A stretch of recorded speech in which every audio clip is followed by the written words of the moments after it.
It's very interesting that obsession and survival is linked to Pluto. Astrology showed me why that relationship had to happen, and that was the best blessing.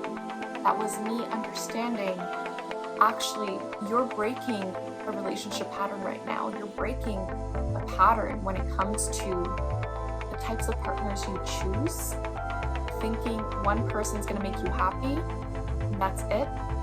Detachment can really save you. Detachment is so beneficial.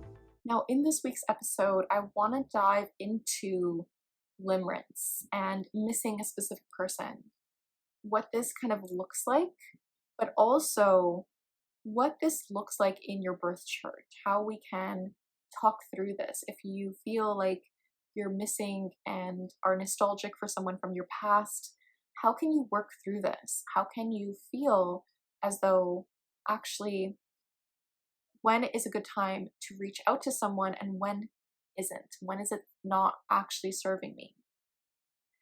And to quickly answer that question before I dive into the astrology of this, I will say, when we're thinking about people from our past, I want you to ask yourself if you have certain expectations of how someone's going to act if you reach out. I think that's a huge thing to really consider, because if you do not have expectations of how you want them to respond or act, that is a better time to reach out.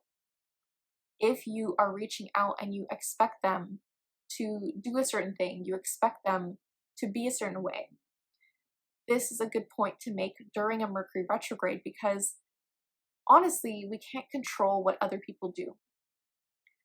We can, of course, control what we do, how we perceive ourselves, how we perceive the other person, yes, in terms of what we think of them. Yet, when it comes down to it, it's thinking about, is it worth your energy? Is it worth your time? And this can be really hard if you still love someone. This could be really hard if you just want to reconnect with someone. And I think what I've learned after my Saturn return is detachment can really save you. Detachment is so beneficial in this regard. So I know this is easier said than done. I know this can be a bit trickier for people. I'm going to share what has helped me. Yet, going into limerence, I'm going to share the definition that I found of limerence, and hopefully it resonates with you. Not everyone will experience limerence, yet the definition I found was limerence is a state of involuntary obsession with another person. The experience of limerence is different from love or lust, in that it's based on the uncertainty that that person you desires you, called the limerent object in literature.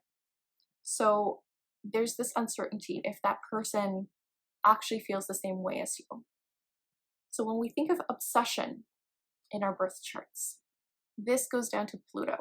So Pluto is the planet of transformation, death, rebirth, but also obsession, but also survival. It's very interesting that obsession and survival is linked to Pluto, and they go together, because I think this is a really good thing to dive into with this energy. If you have certain placements that aspect Pluto, this is something I dive into in my Astrology Foundations course, Seen Secrets. I'll leave a link to that down below if you want to learn astrology from me and dive into the dark side, and also the strengths of each planet, all the good aspects of each planet and signs, because that's going to give you so much info. I'll leave a link to that if you're interested, if you're feeling called to study astrology in depth.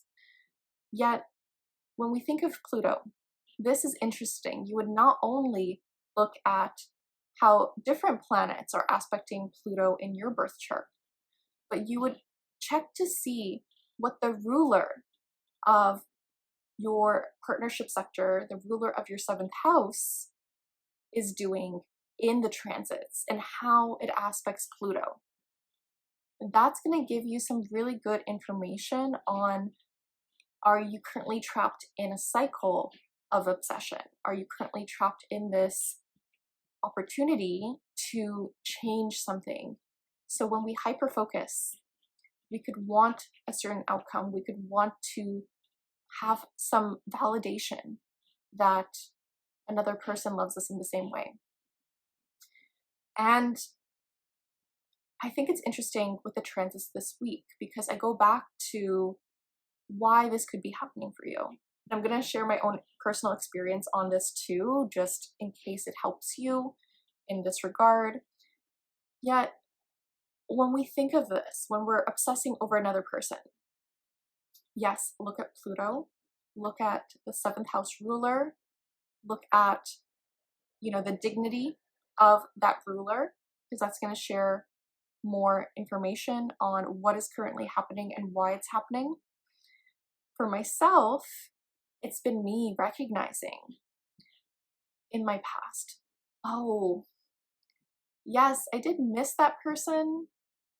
And to be quite honest and a bit embarrassed, it took me quite a few years to really let go of an ex. And for myself, it was because I felt like I wasn't going to receive the same kind of love. I felt like, okay, this was my chance. This was my opportunity. Yet it's interesting when I look at my chart. I have a lot of aspects to Pluto in my birth chart. I'm very, very obsessive sometimes. So I'm really, really happy I knew that about myself so that I wouldn't get into some hard substances or certain things because it can be hard. You would look at a lot of Pluto aspects for that. Yet when I was reflecting on this, it was me realizing, oh, I feel like this was my opportunity for that kind of love. And I was in a scarcity mindset. Pluto can bring up scarcity because, it is the planet of survival. So when we look at this, for me, I thought, oh, I'm never going to receive this love again. Oh, why can't I have this?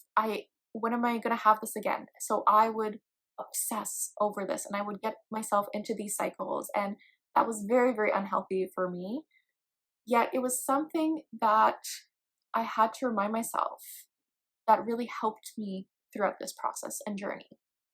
First off, it's reminding yourself there's always other people, right? We have an abundance of people on this earth. It's more so your perspective on what is possible for you.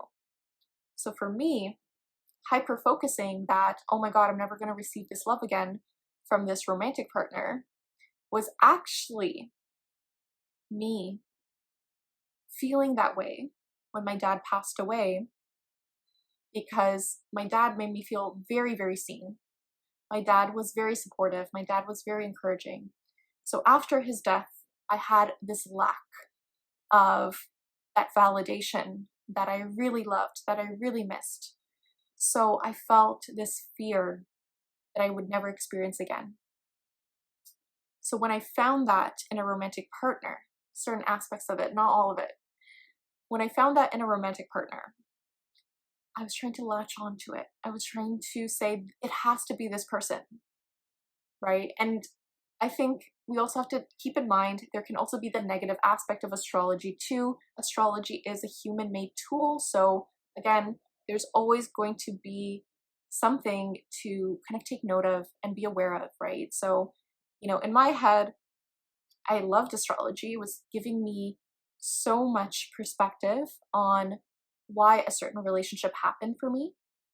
Yet for me, I was like, oh, we're so compatible. We have so much going for us in our synastry charts and our composite chart. Yet for myself, I remember thinking, actually, astrology showed me why that relationship had to happen. And that was the best blessing. That was me understanding, actually, you're breaking a relationship pattern right now. You're breaking a pattern when it comes to the types of partners you choose, thinking one person's going to make you happy, and that's it. you're breaking this cycle.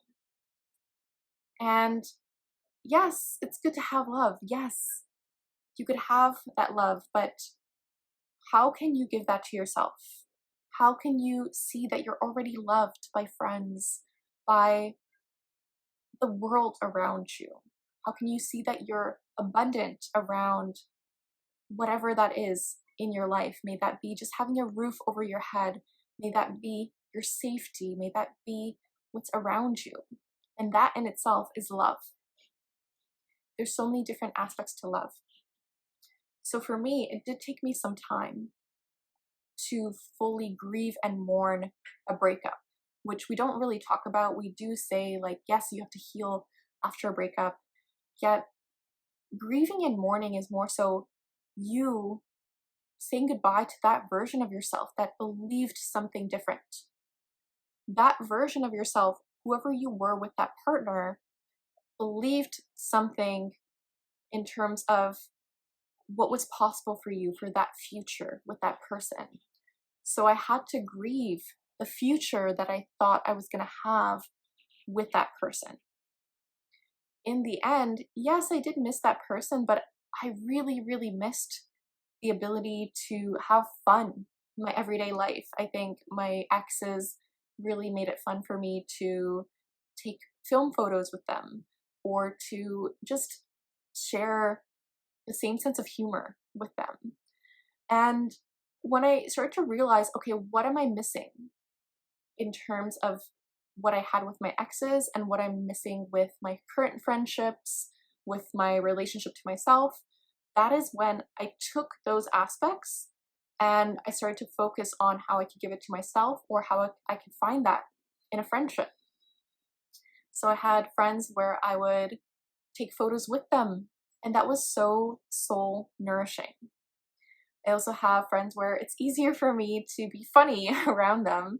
I am a funny person, but I feel like a lot of my work, you don't really get to see it because it's not my first thing that comes to mind. And it's just interesting in terms of understanding how I could show that to myself, how I can be that way and show a different side of myself to my friendships. And that in itself gave me so much love. It gave me so much happiness. So it is a process. I also really, really highly recommend overnight affirmations if you're currently trying to let go of an ex, if you're currently trying to say goodbye to a certain relationship. I have free overnight affirmations you can use. You play them overnight to rewire your subconscious mind to let go of what is holding you back. I think this is such a good thing to do with Mars conjunct the South Node in Virgo.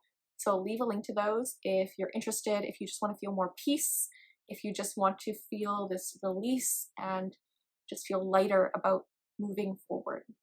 Now, if you really want to dive deeper into your relationship patterns, your career patterns, and your family patterns, and how they're all connected, why this is important in your birth chart, and how this can help you attract more aligned connections into your life, how this could help you attract more aligned clients into your life if you have a business, or just understand what to focus on to really get to the job that you love in your career. You can go check out my Astrology Foundations course, Scene Secrets. I am super, super excited to relaunch this. Go grab it while it's still on sale for a limited time. And I am hosting a live Q&A for this. If you want me to pull up your birth chart, if you want help in interpreting charts and really understanding the art of giving birth charts. Past students are getting amazing, amazing results from this course. They're getting more confident in reading their own birth chart. They're so happy they have the skill of astrology for the rest of their life. You can come back to the course. This is not just a one-year course. This is a course you can have for the rest of your life that you can refer back to when anything happens for you, so that you always have this toolbox of knowledge, of understanding the depth of reading birth charts, reading your own chart, and just taking back control of your life. My past clients have used astrology to leave abusive relationships, to get into more aligned relationships. After reading with me, they found more amazing connections. They've gotten married to their dream partners.